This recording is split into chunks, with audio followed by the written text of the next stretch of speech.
Advanced Report on Durable Goods. Durable goods are manufactured goods that have a normal life expectancy of more than 3 years, including things like cars, appliances, business equipment and machinery, computers, furniture. Basically, it's everything that's not a consumable. The Advanced Report on Durable Goods is used to gauge the condition of the manufacturing sector as well as the overall health of the economy. The report comes out once a month by the Department of Commerce, about 3 to 4 weeks after the month being reported. The report is split into 2 sections, with each section having 2 categories.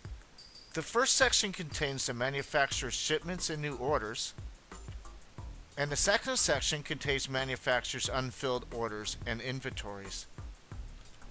New orders are just that, new orders for product. Shipments refer to the completed product shipping to the customer. Unfilled orders are orders that are in the process of being built. Inventories are built and finished product that is not yet sold or shipped. Each section is then split into many subsections. There's the total orders section. The total new orders is the main statistic reported in the media. And then there's the total orders minus transportation, and then again total orders, only this time minus defense. Because both the defense and transportation sectors can have large variances, in other words very large orders, sometimes the data from these sectors can throw off the overall total. Therefore, the data is displayed with each of these sectors excluded to get a better overall picture of the economy. And then there's a manufacturing with unfilled orders section, a primary metals section. Primary metals is the metals industry, including companies like US Steel and Alcoa. Since primary metals are part of the raw materials used to produce goods, increases in demand for primary metals could be a beginning sign that inflation may soon increase. There's also fabricated metals. Fabricated metal products include things made from metal other than complicated vehicles and complex machinery. These are things like hand tools, cans, structural metal products, as well as stamped and forged items. There's also a section for machinery, some different sections for computers and electronics, some different sections for transportation, some different sections for capital goods, and an all other section. And there's also some sections for summaries in the beginning of the report. Like the new orders section of the ISM manufacturing report, the new orders and shipments section of the durable goods report can be used as a leading indicator for all markets. For instance, it can be used to gauge if the economy is expanding or contracting, and it is an excellent indicator for predicting short-term changes in GDP.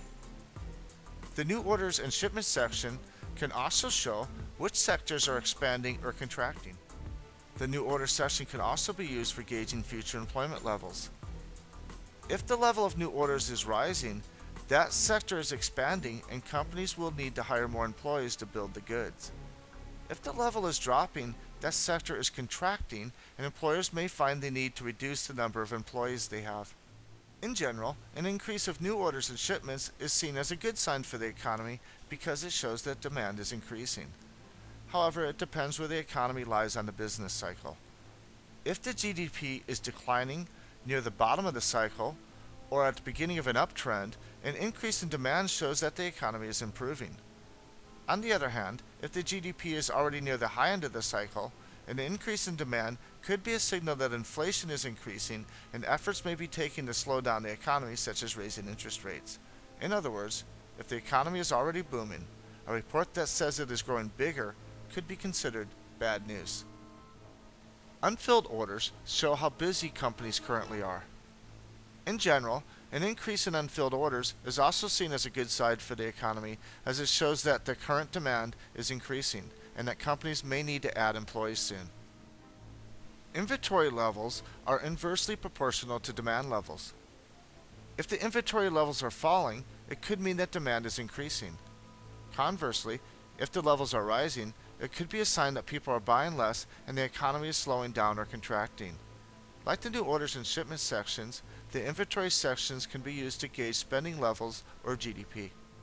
Looking at the data for each of the subsections gives many clues to upcoming events. Using the durable goods report to analyze sectors can give insight to which companies may be reporting better or worse earnings the next quarter.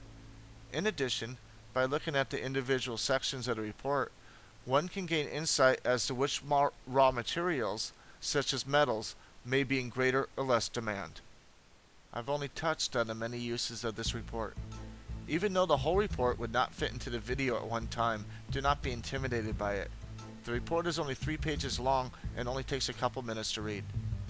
With such a wealth of knowledge in it, it is well worth taking the time to look it over each month.